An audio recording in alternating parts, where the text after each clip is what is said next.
I believe that when you first meet Oliver, he's just graduated college. He's kind of in that lost space of, okay, I got a degree, now what do I do with it?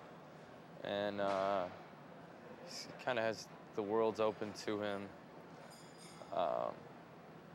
His girlfriend is just broken up with him, basically. Sort of girlfriend, sort of not.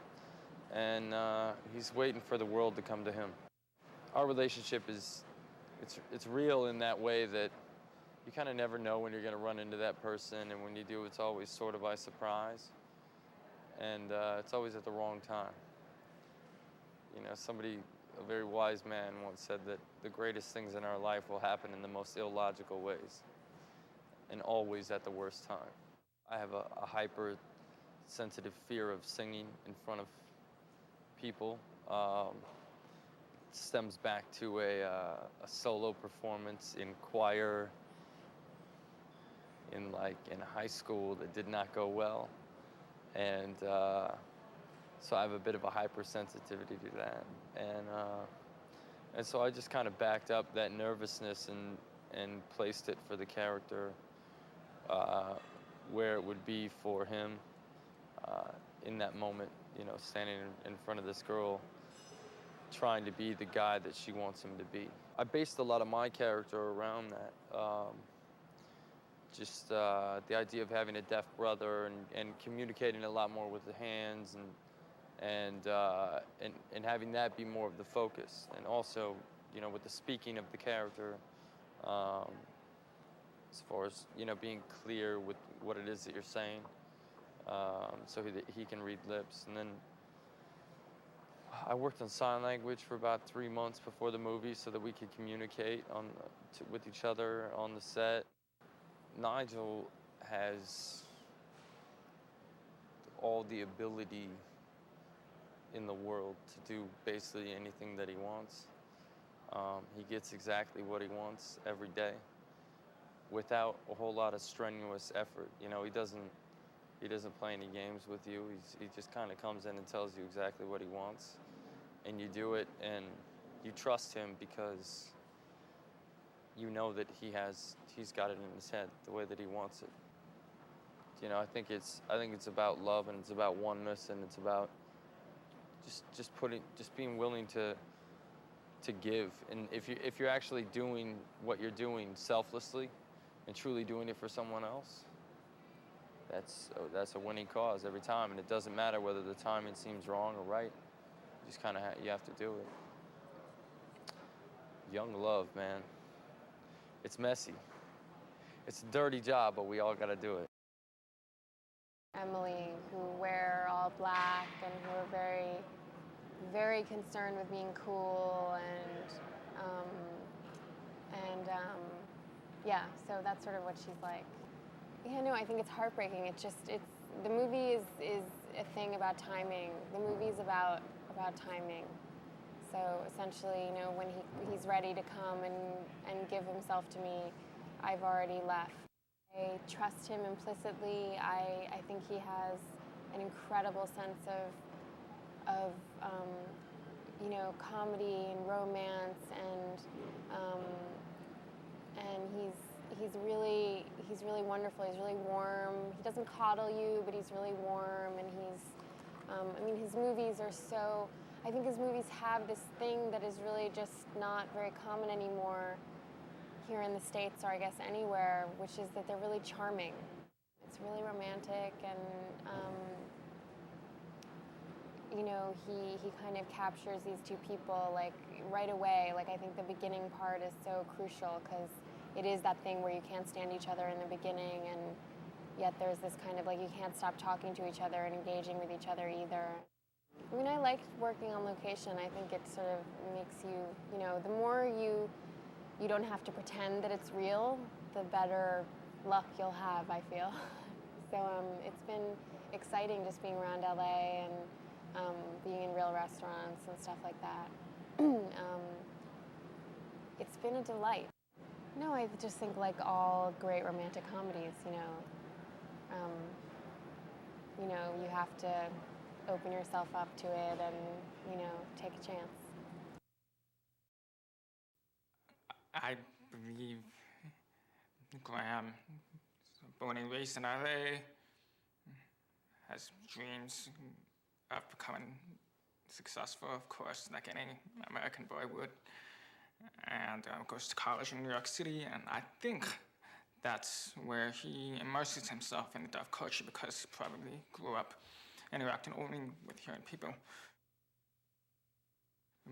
I believe my character never thought of himself as a handicapped person because why go to Columbia Law? To challenge the notion of handicapped? No, because I just wanted to go there.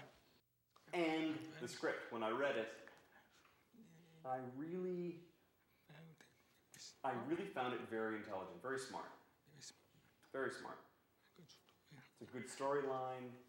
It really weaves through and connects. I like the loops, you know. You think something's gonna happen, someone's gonna get married. Maybe, we don't know.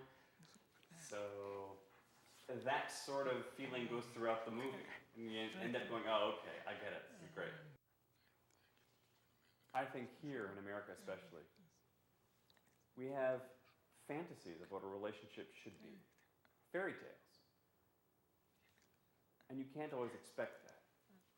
You can't expect that that particular dream will happen.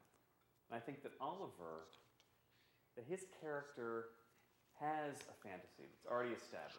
I'm going to get a job, I'm going to buy a house, and in 5 years I'm going to look for a wife. And it doesn't always happen that way. And I was looking for a romantic comedy that reminded me of the great romantic comedies I've always loved. Annie Hall, When Harry Met Sally, Manhattan. Stories about real people and real love that were messy and complicated, just like real love is. Our two characters meet by chance, as often happens in movies and romantic comedies. But I think to the audience's surprise, things go pretty quickly for them. I don't want to give it away, but for a romantic comedy that usually spends 2 hours building to a kiss, we get there pretty quickly. And the fun of our story is what happens next. They've met, they've been incredibly intimate, and the fun of our story is what happens to them after that, how they connect and how they reconnect, how things go badly for them and how they find each other again. Oliver's brother Graham is a character who is deaf, has no hearing at all, and it's established that Oliver and Graham have a very close relationship and obviously grew up together. And so Ashton had to learn sign language because it was really important to me that we saw these two characters communicate as they would as children. And I did some research and discovered that deaf children really only ever speak in sign language and the rest of the family have to join in. So I really wanted to make that authentic. It's just something about those two. They make each other laugh, they hear each other, they understand each other, and there's just something going on between them. And I can't do anything about that. I'm going to take all the credit for that. You know, one of the things we talked about with Nigel too is that that's kind of, you know, in movies things can be so dramatic. And it's not that big of a deal in ways, like in real life. You're really good friends and then you move apart and, you know, sometimes you date someone that someone's dated before. So that was one of the things that we wanted to make sure was really clear, that it wasn't like this huge drama thing, that she wasn't like freaking out that she'd done this to a girlfriend. It's just kind of life. And that's one of the things that I think makes Nigel such a great director, is that he tries to find what's real in every scene and what's, you know, truthful about how life is. I think it's gonna make you feel good. Like I said, I think it's gonna make you smile. And I think that every girl wants to believe in true love and that you're gonna be with your guy and that there's someone that's meant for you in this world and loves the good, bad, and the ugly, you know? And I think that that's really what love is. And so I think people are gonna like it. And I feel like Michelle, in a certain way, is living vicariously through Emily's relationships. Like, she's been able to see Emily have all these different types of, like, Dustin, the punk rocker, and Ben, Michael's friend, and keeps hearing about this Oliver fellow who keeps popping up every year, and, you know, that she has this strange bond with. I think it's hard for Emily to see Michelle with a baby and a husband and house and a yard,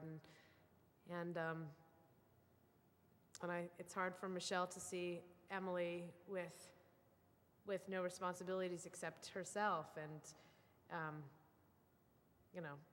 these guys and her art. They speak totally different languages almost, but at the end of the day, we would die, I think, if we were without each other. It's a really loving relationship.